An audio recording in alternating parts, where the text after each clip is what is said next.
Hello friends, मैं हूँ साक्षी। स्वागत है आपका अपने यूट्यूब चैनल अचीव में।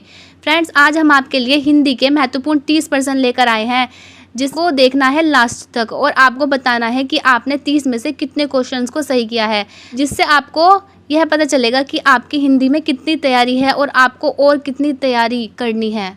तो जो चैनल पर न्यू है तो चैनल को सब्सक्राइब कर लीजिए और बेल आइकन ऑन कर लीजिए, जिससे कि आने वाली आगे की सभी वीडियो आपको समय से मिलती रहे। तो ज़्यादा देरी नहीं करते हुए चलते हैं अपने क्वेश्चंस पर। Let's start. दोस्तों, आपको यहाँ पर 30% मिलेंगे, जिसमें से कि आपको सही उत्तर छांटना है और आपको 1% के लिए 4 सेकंड का समय दिया जाएगा और आपको कमेंट में लिखकर बताना है कि आपके 30 में से कितने क्वेश्चन सही गए हैं। तो चलते हैं अपने क्वेश्चंस पर। फर्स्ट क्वेश्चन इज, ओखली में सर्दियाँ तो मुसलों से क्या डरना का अर्थ है। तो इसका राइट आंसर क्या होगा दोस्तों, बताइए।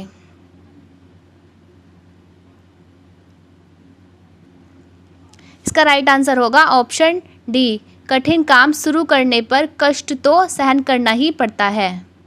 नेक्स्ट, जैसी बहे ब्यार पीठ तब तैसी दीजिए का अर्थ है। इसका राइट आंसर बताइए दोस्तों।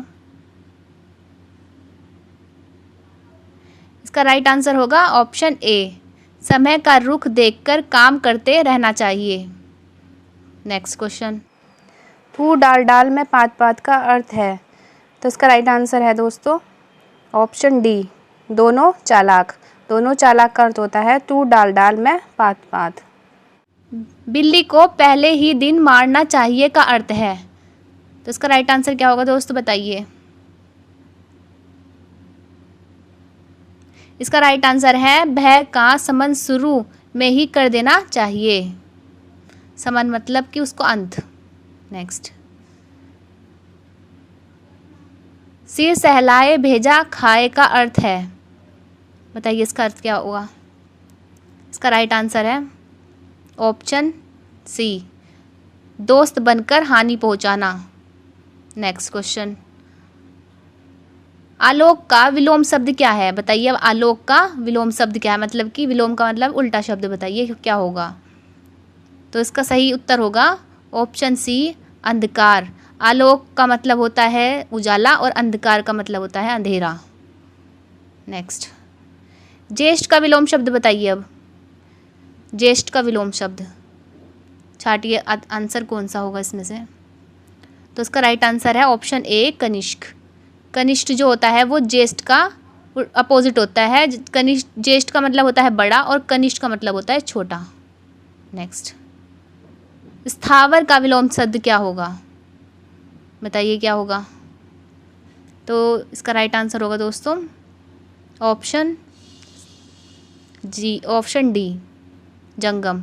स्थावर का विलोम शब्द जंगम होता है। नेक्स्ट, गमन का विलोम शब्द क्या है। अब बताइए गमन का विलोम शब्द क्या होगा दोस्तों, बताइए। तो इसका राइट आंसर है ऑप्शन सी, आगमन। गमन का विलोम शब्द होता है आगमन। गमन का मतलब जाना और आगमन का मतलब आना। नेक्स्ट, मौन का विलोम शब्द क्या होगा, बताइए। मौन का विलोम शब्द क्या होगा। तो क्या होगा दोस्तों ऑप्शन ए, मुखर। मुखर जो होता है, मौन का मतलब होता है चुप रहने वाला और मुखर का मतलब होता है ज़्यादा बोलने वाला।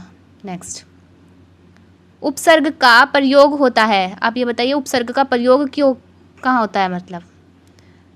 तो इसका राइट आंसर होगा शब्द के आदि में। शब्द के आदि का मतलब शब्द के शुरू में उपसर्ग का प्रयोग होता है। जैसे कि हमने लिख दिया प्रतिदिन। प्रतिदिन, तो प्रतिदिन में जो प्रति है वो उपसर्ग है और ये दिन है ये क्या है, प्रत्यय है। तो ये क्या होगा, स्टार्टिंग में जो यूज़ होता है उसे उपसर्ग कहते हैं। नेक्स्ट, जो धातु या शब्द के अंत में जोड़ा जाता है उसे क्या कहते हैं। अभी हमने बताया था कि प्रति और दिन। तो प्रति जो है वो तो उपसर्ग हो गया और ये दिन जो है ये क्या होगा, इसको कहेंगे प्रत्यय। तो ये हमारा प्रत्यय होता है और यही इन्होंने पूछा है। तो इसका राइट आंसर होगा ऑप्शन डी, प्रत्यय। नेक्स्ट, प्रख्यात में प्रयुक्त उपसर्ग, बताइए इसका राइट आंसर। उपसर्ग बताना है, मतलब कि जो शुरू में प्रयोग होता है। तो इसका राइट आंसर होगा ऑप्शन ए, प्र। प्रख्यात में उपसर्ग कौन सा है, प्र। नेक्स्ट, प्रत्युत्पन्नमति शब्द में कौन सा उपसर्ग है? तो इसका राइट आंसर क्या होगा दोस्तों, बताइए। इसका राइट आंसर है ऑप्शन बी, प्रति। प्रत्युत्पन्न में उपसर्ग प्रति है, और प्रत्युत्पन्न का यदि विच्छेद किया जाए तो कैसे बनेगा? प्रति प्लस उत्पन्न प्लस मति। नेक्स्ट, गमन शब्द को विपरीतार्थ बनाने के लिए आप किस उपसर्ग के प्रयोग करेंगे? अब गमन का हमें उल्टा बनाना है तो हम कौन सा उपसर्ग लगाएंगे जिससे कि वो अपोजिट बन जाएगा? गमन का मतलब जाना और आगमन का मतलब आना, तो फिर यहाँ पे कौन सा लगेगा दोस्तों? Option B is the right answer, आगमन। इसका क्या बनेगा? आगमन। आकाश का पर्यायवाची शब्द है। अब आकाश का पर्यायवाची शब्द क्या है? इसका राइट आंसर है ऑप्शन सी, व्योम। आकाश का पर्यायवाची शब्द व्योम भी होता है। पर्यायवाची शब्द का मतलब क्या होता है? शब्द में भिन्न परंतु अर्थ में एक। नेक्स्ट, फूल का पर्यायवाची शब्द नहीं है, यहाँ पर देखना है, नहीं है। दोस्तों यहाँ पर भी बहुत बच्चे गलती करते हैं, ये नहीं ना पढ़कर जो होता है उसी पर ही आंसर लगा के जल्दी जल्दी में आ जाते हैं, तो यहाँ पर बहुत मिस्टेक होती है। तो ध्यान से क्वेश्चन को पढ़ना है कि जहाँ पूछा है नहीं तो नहीं का जवाब दीजिए, जहाँ पूछा है हाँ तो हाँ का जवाब दीजिए। तो बताइए अब किसका आंसर कौन सा होगा? तो इसका राइट आंसर है ऑप्शन डी, तनुजा। फूल का पर्यायवाची नहीं है तनुजा। फूल का पर्यायवाची क्या क्या होता है? सुमन फूल का पर्यायवाची होता है, कुसुम फूल का पर्यायवाची होता है, और पुष्प भी फूल का पर्यायवाची होता है, लेकिन तनुजा फूल का पर्यायवाची नहीं होता। दिए हुए शब्दों में से भिन्न अर्थ वाला शब्द है, तो इसका राइट आंसर होगा दोस्तों ऑप्शन डी, सुधाकर। सुधाकर जो है वो दिए हुए शब्दों में भिन्न अर्थ है, और भास्कर, रवि और दिवाकर, इसका अर्थ क्या होता है? इसका अर्थ होता है ये सभी सूर्य के पर्यायवाची शब्द हैं, सूर्य या सूरज के पर्यायवाची शब्द हैं, जबकि सुधाकर सूरज का पर्यायवाची नहीं है। नेक्स्ट क्वेश्चन, दिए हुए शब्दों में भिन्न अर्थ वाला शब्द है, बताइए कौन सा आंसर होगा इसका? तो इसका राइट आंसर होगा दोस्तों ऑप्शन बी, दिन।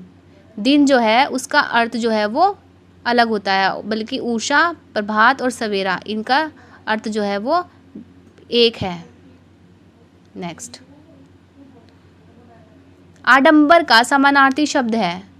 आडंबर का समानार्थी मतलब कि समान अर्थ वाला, या फिर समानार्थी और पर्यायवाची एक ही बात होती है। बताइए आडंबर का क्या होगा? तो उसका राइट आंसर होगा ऑप्शन ए, ढोंग। आडंबर का समानार्थी शब्द ढोंग होता है।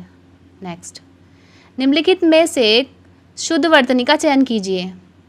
तो हम यहाँ से आंसर बताइए, आपको शुद्ध वर्तनी कौन से ऑप्शन में सबसे सही स्पेलिंग लिखी है? तो उसका राइट आंसर होगा दोस्तों ऑप्शन डी, उन्नति। नेक्स्ट, यह रास्ता दुर्गम है, सावधानी से चलो। तो यहाँ पर दुर्गम की स्पेलिंग जो है वो थोड़ी मिस्टेक है यहाँ पे, तो आप इसको सही कीजिए। तो इसका राइट आंसर क्या होगा? तो इसका राइट आंसर है ऑप्शन सी, दुर्गम। ठीक है। नेक्स्ट, शुद्ध वर्तनी का चयन कीजिए। यहाँ भी आपको शुद्ध वर्तनी छांटनी है, कौन सी शुद्ध वर्तनी है? तो इसका राइट आंसर होगा दोस्तों ऑप्शन ए, अन्वेषण। नेक्स्ट, शुद्ध वर्तनी, यहाँ पर भी आपको शुद्ध वर्तनी छांटनी है, छाटिए। तो इसमें सही, सबसे सही उत्तर क्या है? इसका राइट आंसर होगा जाह्नवी। शुद्ध वर्तनी का चयन कीजिए, बताइए कौन सी शुद्ध वर्तनी है? तो सही उत्तर इसमें से सबसे सटीक उत्तर क्या है? ऑप्शन सी, अधपतन। नेक्स्ट, हिंदी किस भाषा परिवार की भाषा है? बताइए कौन से परिवार की भाषा है हिंदी? तो इसका राइट आंसर होगा ऑप्शन ए, भारोपीय। भारोपीय परिवार की भाषा कौन सी है? हिंदी भारोपीय परिवार की भाषा है। नेक्स्ट, भारत में सबसे अधिक बोले जाने वाली भाषा कौन सी है? तो कौन सी होगी? Option A, Hindi. हिंदी सबसे सर्वाधिक बोले जाने वाली भाषा है भारत की। नेक्स्ट, हिंदी भाषा का जन्म हुआ था। अब बताइए हिंदी भाषा का जन्म हुआ था, कहाँ से हुआ था?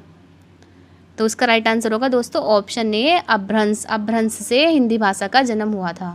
नेक्स्ट, निम्नलिखित में से कौन सी बोली अथवा भाषा हिंदी के अंतर्गत नहीं आती है?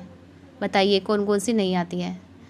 तो इसका राइट आंसर है दोस्तों ऑप्शन डी, तेलुगु।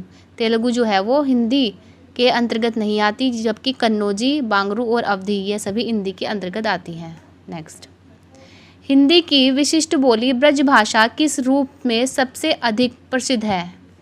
तो क्या होगा इसका आंसर? राजभाषा, तकनीकी भाषा, राष्ट्रभाषा या काव्य भाषा? तो इसका सही आंसर है ऑप्शन डी, काव्य भाषा। जो हिंदी की विशिष्ट बोली, कौन सी बोली? ब्रजभाषा जो है वो सर्वाधिक प्रसिद्ध है किस रूप में? काव्य भाषा के रूप में।